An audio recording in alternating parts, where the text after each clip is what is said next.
Shalom Bapak Ibu Saudara-saudara, hari ini Sabtu 6 Juni 2020 kita kembali masuk pada pembahasan kitab Amsal bab yang kedua yakni kumpulan hikmat Salomo yang tercatat pada pasal 10 hingga pasal yang ke-22. Hari ini kita membahas 3 pasal dari Amsal 13 hingga 15. Dan sebagaimana kemarin saya sudah kelompokkan dalam beberapa kategori dan saya akan pilih beberapa ayat yang menggugah akan hati saya, dan saya tetap mendorong Anda untuk membaca sendiri. Sudah ada listnya di dalam klip yang saya sudah buat, sehingga Anda bisa membaca dari kumpulan-kumpulan 3 pasal. Seluruh ayatnya saya sudah tuliskan di sana. Sementara saya membaca, saya rasa Anda bisa mengikuti akan ayat-ayat yang ini, dan Anda ikut bersama-sama dengan saya mengucapkan amin atau ya atau benar. Dan nanti pada bagian akhir saya ingin sedikit mengulas secara lebih khusus kumpulan Amsal Salomo yang berkaitan dengan pemahamannya tentang emosi atau perasaan. Kategori yang pertama tentang perkataan. 13 ayat yang ketiga. Siapa menjaga mulutnya memelihara nyawanya. Siapa yang lebar bibir akan ditimpa kebinasaan.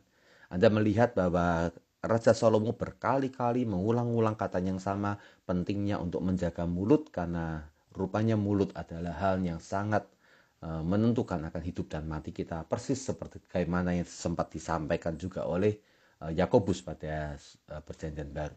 Berikutnya adalah pasal 15 ayat yang pertama, jawaban yang lemah lembut meredakan kegeraman, tetapi perkataan yang pedas membangkitkan marah. Istilah orang sekarang tuh nyolot ya. Kalau orang berkatanya nyolot akan membangkitkan amarah. Tapi kalau bicaranya dengan lemah lembut, maka orang yang geram juga akan reda. Berikutnya, seseorang bersukacita karena jawaban yang diberikannya, dan alangkah baiknya perkataan yang tepat pada waktunya. Maka kita terus berdoa, saya dorong kita untuk berdoa ketika kita dalam sebuah situasi-situasi yang dihadapi, mintalah Tuhan memberikan jawaban yang tepat ditaruh di dalam lidah kita. Kategori berikutnya tentang malas dan rajin. Ini juga adalah kategori yang selalu muncul di dalam pembahasan berkenaan dengan Amsal Salomo. 13 ayat yang keempat. Hati si pemalas penuh keinginan tapi sia-sia, sedangkan hati orang rajin diberi kelimpahan. Kita mendengar istilah just a dream. Apa artinya? Orang yang punya keinginan, punya mimpi tapi tidak mengerjakan apa-apa. Maka hati si pemalas penuh keinginan, semuanya ingin banyak hal, tapi sia-sia, tidak ada yang terjadi. Berikutnya, dalam tiap jerih payah ada keuntungan, tetapi kata-kata belaka mendatangkan kekurangan saja. Anda bekerja pasti ada berkatnya, tapi kalau cuma bicara, nggak ada dapat apa-apa. Berikutnya tentang akal budi dan pengetahuan. 13 ayat 16. Orang cerdik bertindak dengan pengetahuan, tetapi orang bebal membeberkan kebodohan. Ada istilah yang penting jalan dulu, resiko belakangan atau pikir belakangan. Sesal dahulu pendapatan, sesal kemudian tak ada gunanya. Orang yang cerdik, orang yang bijaksana bertindak dengan pengetahuan, dengan berpikir dulu, dengan memahami dulu. Tapi orang bebal langsung bertindak dan menunjukkan betapa bebal atau bodohnya dia. Mari kita menjadi orang yang selalu merencanakan dalam banyak perkara hidup kita. Berikutnya adalah tentang kekayaan dan berkat Tuhan. 13 ayat yang ketujuh. Ada orang yang berlagak kaya tetapi tidak mempunyai apa-apa. Ada pula yang berpura-pura miskin tetapi hartanya banyak. Ada orang berlagak kaya, ya nggak punya apa-apa tapi berlagak kaya. Begitu kemudian ditantang atau diminta dibuktikan situasinya, baru ketahuan ya ternyata tidak memiliki apa sebagaimana yang dia tunjukkan. Tapi ada orang yang tenang, santai, miskin kelihatannya, padahal hartanya banyak. Saudara, kita perlu bijaksana juga untuk boleh menunjukkan gaya hidup kita yang sepadan dengan pendapatan kita. Berikutnya, harta yang cepat diperoleh akan berkurang, tetapi siapa mengumpulkan sedikit demi sedikit menjadi kaya. Kalau Anda pengen cepat kaya, langsung kaya, percayalah biasanya tawaran itu akan membuat Anda semakin terjungkal. Tapi kalau Anda sedikit, makin lama makin banyak, dari banyak menjadi lebih banyak, dari lebih banyak menjadi lebih banyak lagi, biasanya akan menjadi bertahan. Berikutnya, Lebih baik sedikit barang dengan disertai takut akan Tuhan daripada banyak harta dengan disertai kecemasan. Punya sedikit, tapi kalau iman kita kokoh, itu jauh lebih baik, jauh lebih penting dalam kehidupan daripada punya banyak namun sebenarnya tak punya Tuhan. Carilah dahulu kerajaan Allah dan kebenarannya. Jangan cari semuanya dulu, tapi cari Tuhan dulu, baru semuanya ditambahkan. Berikutnya, lebih baik sepiring sayur dengan kasih daripada lembu tambun dengan kebencian. Ini adalah sebuah peribahasa juga. Ya, lebih baik makan seadanya, tapi kita menikmati karena kita mendapatkan secara halal, kita dapat kasih dari semua orang karena tidak menimbulkan kemarahan. Tapi kalau kita punya lembu tambun, wah makannya luar biasa, daging enak.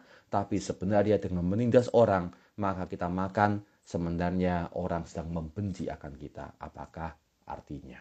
Berikutnya, tentang hikmat dan didikan. Ajaran orang bijak adalah sumber kehidupan, sehingga orang terhindar dari jerat-jerat maut.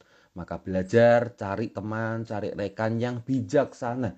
Karena ketika Anda berjumpa dengan orang yang bijak, dia menjadi sumber bagi kehidupan kita. Berikutnya, jauhilah orang bebal karena pengetahuan tidak kau dapati dari bibirnya. Kalau Anda sudah lihat orang, aduh bicaranya cuma ngalor gitu, nggak ada artinya, cuma sekedar bicara saja, lebih baik kita hindari saja. Karena kita tidak akan mendapatkan banyak hal yang berguna untuk kehidupan kita. Berikutnya, orang yang tak berpengalaman percaya kepada setiap perkataan, tetapi orang yang bijak memperhatikan langkahnya. Orang bodoh itu gampang untuk dibodohi. Ya, karena dia percaya pada setiap orang, setiap perkataan. Asal kelihatannya bicaranya meyakinkan, langsung percaya. Padahal isinya seringkali kosong. Tapi dia nggak bisa mengerti itu adalah benar atau tidak karena dia sendiri juga kosong. Jadi tidak mengerti, tidak bisa menguji. Maka orang yang tak berpengalaman mudah sekali untuk diperdaya karena percaya pada setiap perkataan. Tapi orang bijak biasanya hati-hati. Banyak tanya, ya banyak berpikir karena dia memperhatikan akan langkahnya. Berikutnya adalah kategori mengenai harapan dan perencanaan.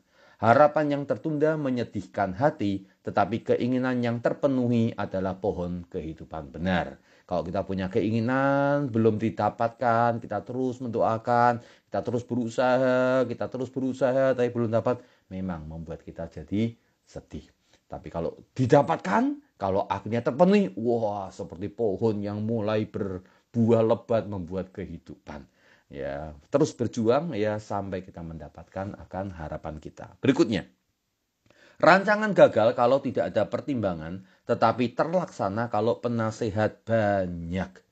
Firman Tuhan mengajarkan kepada kita untuk cari orang, minta nasihat, minta pertimbangan.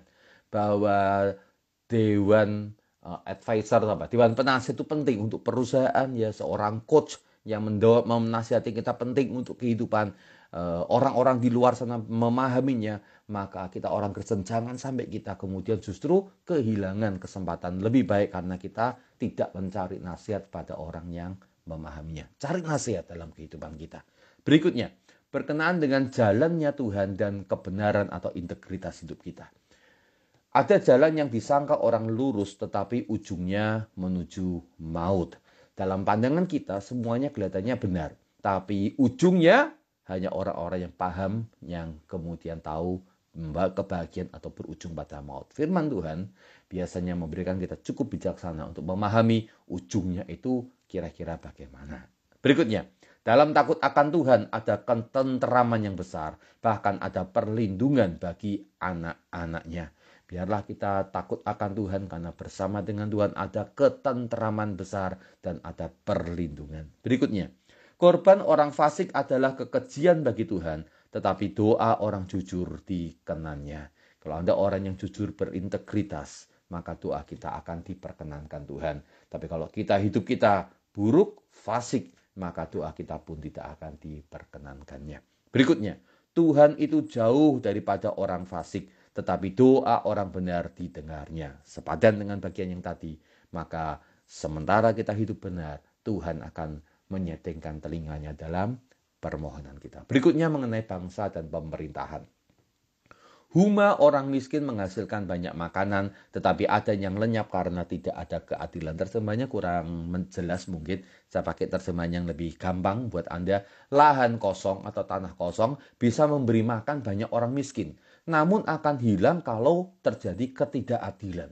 Sedang berbicara tentang pentingnya penguasa untuk mengelola akan lahan atau tanah, karena lahan yang dimanfaatkan untuk rakyat biasanya memberikan kesejahteraan. Tapi kalau tidak adil memperlakukannya, akhirnya akan kesempatan untuk memberi makan pada masyarakat ini akan lenyap. Berikutnya, kebenaran meninggikan derajat bangsa, tetapi dosa adalah noda bangsa.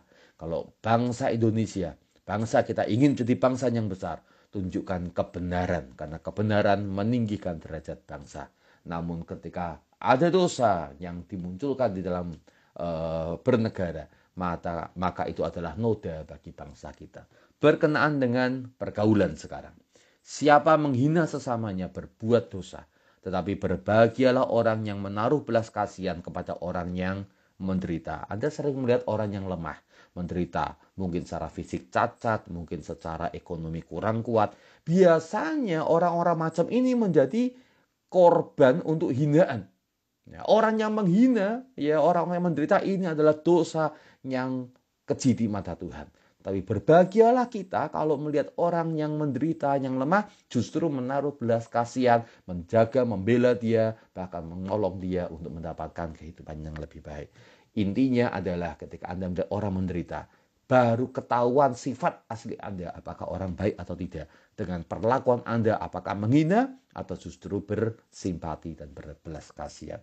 Berkenaan dengan keluarga, siapa tidak menggunakan tongkat benci kepada anaknya, tetapi siapa mengasihi anaknya menghajar dia pada waktunya. Percayakah saudara bahwa ayat ini adalah ayat yang saya baca waktu kecil dan menimbulkan sakit hati pada saya? Karena bapak saya suka pukul pakai tongkat ya. Tapi ayat ini berkata memang ya, siapa tidak menggunakan tongkat benci katanya kepada anaknya. Tapi yang mengasihi anak memang pakai tongkat. Tapi penting ada kalimat pada waktunya. Nah, menentukan waktu yang tepat pakai tongkat atau tidak, ini perlu pelajaran tersendiri. Intinya adalah jangan pakai tongkat untuk melampiaskan emosi kita. Ya, tongkat itu hanya dipakai kalau perlu, kalau dibutuhkan juga ada cara-cara untuk menggunakannya. Berikutnya, perempuan yang bijak mendirikan rumahnya, tetapi yang bodoh meruntuhkannya dengan tangannya sendiri. Ya, seorang wanita yang bijak membuat rumahnya menjadi kokoh berdiri, semuanya nyaman di dalamnya. Tapi yang bodoh akan meruntuhkan akan semua yang ada di dalam kediamannya. Kategori terakhir adalah mengenai perasaan dan emosi kita. Hati mengenal kepedihannya sendiri, dan orang lain tidak dapat turut merasakan kesenangannya. Di dalam tertawa pun hati dapat merana, dan kesukaan dapat berakhir dengan kedukaan. Ayat ini menjelaskan bahwa apa yang dirasakan dalam hati atau perasaan seseorang seringkali sulit ditebak dari luar. Penampilan bisa menipu. Ya, dalam laut bisa diduga, dalamnya hati siapa yang tahu. Saudara, mari kita menjadi orang yang peka terhadap hati sesama kita untuk mengerti apakah dia dalam situasinya betul-betul membutuhkan atau memang betul-betul bersuka cita. Berikutnya, siapa lekas naik darah berlaku bodoh, tetapi orang yang bijaksana bersabar. Saya rasa tidak perlu dijelaskan, bagian ini sudah cukup jelas. Orang yang sabar besar pengertiannya, tetapi siapa cepat marah membesarkan kebodohannya. Setara dengan bagian tadi, bukan? Hati yang tenang menyegarkan tubuh, tetapi iri hati membusukkan tulang. Biarlah kita memiliki hati yang tenang, dan tubuh kita akan ikut segar. Setara dengan itu, hati yang gembira membuat muka berseri-seri, tetapi kepedihan hati mematahkan semangat. Biar hati kita terus gembira, membuat muka berseri-seri. Berikutnya, hari orang berkesusahan buruk semuanya, tetapi orang yang gembira hatinya selalu berpesta. Mata yang bersinar-sinar menyukakan hati, dan kabar baik menyegarkan tulang. Memang seringkali orang itu gampang terpengaruh suasana hatinya dengan keadaan. Ketika harinya buruk, maka hatinya juga menjadi rusuh. Ketika harinya mengalami hal-hal yang baik, hatinya menjadi gembira. Ya, ini adalah sebuah Amsal untuk menolong kita mengerti akan situasi orang lain dan berhati-hati. Kalau orang harinya sedang buruk, biarlah kita berhati-hati karena mungkin saja hatinya sedang buruk juga. Ya, tapi kalau kita sebagai orang percaya hari baik atau hari buruk, mari kita tetap bangkitkan hati kita karena hati yang gembira membuat muka berseri-seri, hati yang tenang menyegarkan tubuh. Ya, mari kita datang pada Tuhan, kita berdoa.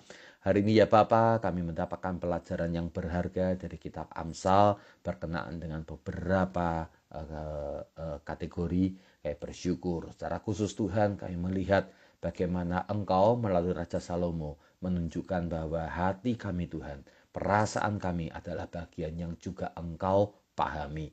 Engkau mengerti Tuhan, bahkan ketika kami pedih hati atau ketika kami merana di dalam tertawa yang kami tampilkan. Maka ya Tuhan, Engkau sang penghibur kami, Engkau juga Tuhan yang boleh untuk mengangkat kami dalam kelemahan kami, perasaan kami Engkau yang memahaminya, dan Engkau ya Tuhan yang menggantikan perasaan duka cita dengan sukacita. Biarkan hati kami berseri-seri dan muka kami berbinar-binar dan semangat kami kembali pulih karena kami Tuhan percaya bahwa Engkau Allah yang bekerja dalam segala perkara.